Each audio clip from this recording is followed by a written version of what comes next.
ಎಲ್ರಿಗೂ ನಮಸ್ಕಾರ. ಶ್ರೀ ಗುರು ರಾಘವೇಂದ್ರ ಮೋಟಿವೇಶನಲ್ ಚಾನಲ್ಗೆ ಸ್ವಾಗತ ಹಾಗೂ ಸುಸ್ವಾಗತ. ಇವತ್ತಿನ ವಿಡಿಯೋದಲ್ಲಿ ಈ ವರ್ಷ ಬಂದಿರುವಂಥ ಆಷಾಢ ಹುಣ್ಣಿಮೆ ಅಥವಾ ಗುರುಪೂರ್ಣಿಮೆ ಯಾವತ್ತು, ಹುಣ್ಣಿಮೆ ತಿಥಿ ಯಾವಾಗ ಆರಂಭವಾಗಿ ಯಾವಾಗ ಅಂತ್ಯಗೊಳ್ಳುತ್ತೆ, ಯಾವ ಸಮಯದಲ್ಲಿ ಪೂಜೆಯನ್ನು ಮಾಡಬೇಕು, ಹಾಗೆ ಗುರುಪೂರ್ಣಿಮೆ ದಿವಸ ಯಾವ ಪೂಜೆಯನ್ನು ನಾವು ಮಾಡಿದರೆ ತುಂಬಾ ಶ್ರೇಷ್ಠ ಅನ್ನೋದೆಲ್ಲವನ್ನು ಕೂಡ ಇವತ್ತಿನ ಈ ವಿಡಿಯೋದಲ್ಲಿ ನಿಮ್ಮೆಲ್ಲರಿಗೂ ತಿಳಿಸಿಕೊಡ್ತಾ ಇದ್ದೀನಿ. ಹಾಗಾದರೆ ಬನ್ನಿ ವಿಡಿಯೋನ ಶುರು ಮಾಡೋಣ. ಆಷಾಢ ಮಾಸದಲ್ಲಿ ಬಂದಿರುವಂಥ ಹುಣ್ಣಿಮೆಯನ್ನು ನಾವು ಆಷಾಢ ಪೌರ್ಣಮಿ ಅಥವಾ ಗುರು ಪೌರ್ಣಮಿ ಅಂತ ಕರಿತೀವಿ. ಇವತ್ತಿನ ದಿವಸ ಗುರುಗಳ ಪೂಜೆ ಮಾಡೋದು ಅತ್ಯಂತ ಶ್ರೇಷ್ಠ. ಅಂದರೆ ಸಾಯಿಬಾಬಾ ಪೂಜೆ ಆಗಿರ್ಬೋದು, ಗುರು ರಾಘವೇಂದ್ರ ಸ್ವಾಮಿ ಪೂಜೆ ಆಗಿರ್ಬೋದು, ಅಥವಾ ನಿಮ್ಮ ಜೀವನದಲ್ಲಿ ಆಧ್ಯಾತ್ಮಿಕ ಗುರು ಅಂತ ನೀವು ಯಾರನ್ನು ನಂಬ್ತೀರೋ ಅವರನ್ನು ನೀವು ಆರಾಧನೆ ಮಾಡ್ಬೋದು. ಅಷ್ಟೇ ಅಲ್ಲದೆ ನಿಮಗೆ ಆ ಪಾಠವನ್ನು ಹೇಳಿಕೊಟ್ಟಂಥ ಜೀವನ ಪಾಠವನ್ನು ಕಲಿಸಿದಂಥ ಗುರುಗಳಿಗೂ ಕೂಡ ಆವತ್ತಿನ ದಿವಸ ನಮನವನ್ನು ಸಲ್ಲಿಸಬಹುದು. ಹಾಗಿದ್ರೆ ಈ ವರ್ಷ ಈ ಗುರು ಪೌರ್ಣಮಿ ಯಾವತ್ತು ಬಂದಿದೆ ಅಂತ ಮೊದಲು ತಿಳ್ಕೊಳ್ಳೋಣ. ಆಷಾಢ ಹುಣ್ಣಿಮೆ ಅಥವಾ ಗುರು ಪೂರ್ಣಿಮೆ ಈ ವರ್ಷ ಅಂದರೆ 2026ನೇ ಇಸ್ವಿಯಲ್ಲಿ ಜುಲೈ 29ನೇ ತಾರೀಕು ಬುಧವಾರದ ದಿವಸ ಬಂದಿದೆ. ಇನ್ನು ಕೆಲವು ಕ್ಯಾಲೆಂಡರ್ಗಳಲ್ಲಿ 30ನೇ ತಾರೀಕು ಬಂದಿದೆ. ಇನ್ನು ಹುಣ್ಣಿಮೆಯ ತಿಥಿ ಯಾವಾಗ ಆರಂಭವಾಗಿ ಯಾವಾಗ ಅಂತ್ಯಗೊಳ್ಳುತ್ತೆ ಅಂತ ನೀವು ಕೇಳೋದಾದರೆ, ಹುಣ್ಣಿಮೆ ತಿಥಿ ಆರಂಭವಾಗುವಂಥದ್ದು ಜುಲೈ 28ನೇ ತಾರೀಕು ಮಂಗಳವಾರದ ದಿವಸ ಸಾಯಂಕಾಲ 6:18 ಹುಣ್ಣಿಮೆ ತಿಥಿ ಆರಂಭವಾಗಿ ಜುಲೈ 29ನೇ ತಾರೀಕು ಬುಧವಾರದ ದಿವಸ ರಾತ್ರಿ 8:05 ಅಂತ್ಯವಾಗ್ತಾ ಇದೆ.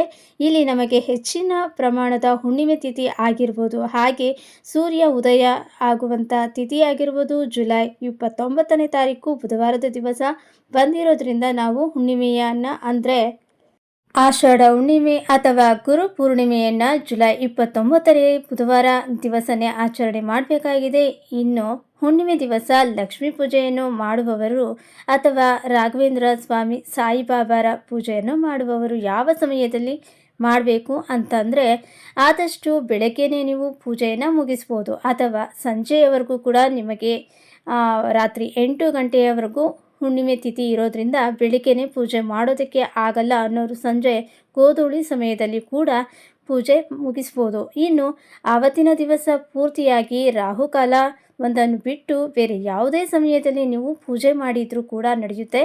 ಇನ್ನು ನಾವು ಮೊದಲೇ ಹೇಳಿದ ಹಾಗೆ ನಿಮ್ಮ ಜೀವನದಲ್ಲಿ ಆಧ್ಯಾತ್ಮಿಕ ಗುರು ಅಂತ ನೀವು ಯಾರನ್ನು ಕನ್ಸಿಡರ್ ಮಾಡಿರ್ತೀರೋ ಅವರ ಫೋಟೋವನ್ನು ಇಟ್ಟು ಸರಳವಾಗಿ ನೀವು ಮನೆಯಲ್ಲಿ ಪೂಜೆ ಮಾಡ್ಬೋದು. ಅದು ರಾಘವೇಂದ್ರ ಸ್ವಾಮಿ ಪೂಜೆ ಆಗಿರ್ಬೋದು, ಸಾಯಿಬಾಬಾರ ಪೂಜೆ ಆಗಿರ್ಬೋದು, ಶಂಕರಾಚಾರ್ಯರ ಪೂಜೆ ಆಗಿರ್ಬೋದು, ಬಸವಣ್ಣನವರ ಪೂಜೆ ಆಗಿರ್ಬೋದು. ಹೀಗೆ ಬೇರೆ ಇನ್ಯಾರಾದರೂ ನಿಮಗೆ ಒಳ್ಳೆ ಜೀವಂತ ಪಾಠವನ್ನು ಹೇಳಿಕೊಟ್ಟಂಥ ಗುರುಗಳು ದೈವಾಧೀನರಾಗಿದ್ದರೆ ಅವರ ಫೋಟೋ ಇಟ್ಟು ಕೂಡ ನೀವು ಪೂಜೆಯನ್ನು ಮಾಡ್ಬೋದು. ಇನ್ನು ನಿಮಗೆ ಪಾಠ ಹೇಳಿಕೊಟ್ಟಂಥ ಗುರುಗಳು ಇನ್ನು ಜೀವಂತವಾಗಿದ್ದರೆ ಅವರ ಹತ್ರ ಹೋಗಿ ಅವರ ಕಾಲು ತೊಳೆದು ಪೂಜೆ ಮಾಡಿ ಅವರ ಆಶೀರ್ವಾದವನ್ನು ತಗೊಂಡ್ರು ಒಳ್ಳೆಯದು ಅಂತ ಹೇಳ್ತಾರೆ. ಇನ್ನು ದತ್ತಾತ್ರೇಯರ ಪೂಜೆಯನ್ನು ಕೂಡ ನೀವು ಆವತ್ತಿನ ದಿವಸ ಮಾಡ್ಬೋದು, ತುಂಬಾ ಶ್ರೇಷ್ಠ. ಇನ್ನು ಮನೆಯಲ್ಲಿ ಸರಳವಾಗಿ ರಾಘವೇಂದ್ರ ಸ್ವಾಮಿ ಹಾಗೆ ಸಾಯಿಬಾಬಾರ ಪೂಜೆಯನ್ನು ಯಾವ ರೀತಿ ಮಾಡಬೇಕು ಗುರುಪೂರ್ಣಿಮೆ ದಿವಸ ಅಂತ ಮುಂಬರುವಂಥ ವಿಡಿಯೋಗಳಲ್ಲಿ ತಿಳಿಸಿಕೊಡ್ತೀನಿ. ನೋಡಿದ್ರಲ್ಲ ಸ್ನೇಹಿತರೆ, ಇವತ್ತಿನ ಈ ವಿಡಿಯೋದಲ್ಲಿ ಗುರುಪೂರ್ಣಿಮೆ ಈ ವರ್ಷ ಯಾವ ದಿನಾಂಕದಂದು ಬಂದಿದೆ, ಹಾಗೆ ಯಾವ ಸಮಯದಲ್ಲಿ ಪೂಜೆಯನ್ನು ಮಾಡಬೇಕು ಅನ್ನೋದನ್ನು ತಿಳಿಸ್ಕೊಟ್ಟಿದ್ದೀನಿ. ಇವತ್ತಿನ ಈ ವಿಡಿಯೋ ನಿಮಗೆಲ್ಲರಿಗೂ ಇಷ್ಟ ಆಗಿದೆ ಹಾಗೆ ಉಪಯೋಗ ಆಗಿದೆ ಅಂತ ಭಾವಿಸ್ತೀನಿ. ವಿಡಿಯೋ ಇಷ್ಟ ಆಗಿದ್ದರೆ ಲೈಕ್ ಮಾಡಿ, ಬೇರೆಯವ್ರಿಗೂ ಕೂಡ ಶೇರ್ ಮಾಡಿ, ಮತ್ತು ನಿಮ್ಮ ಅನಿಸಿಕೆ ಅಭಿಪ್ರಾಯವನ್ನು ಕಾಮೆಂಟ್ ಬಾಕ್ಸ್ನಲ್ಲಿ ಬರೆದು ತಿಳಿಸಿ. ಮತ್ತೊಂದು ಉಪಯುಕ್ತ ಪೂಜಾ ಮಾಹಿತಿಯೊಂದಿಗೆ ನಿಮ್ಮನ್ನು ಮತ್ತೆ ಭೇಟಿಯಾಗ್ತೀನಿ. ಅಲ್ಲಿಯವರೆಗೂ ಧನ್ಯವಾದಗಳು.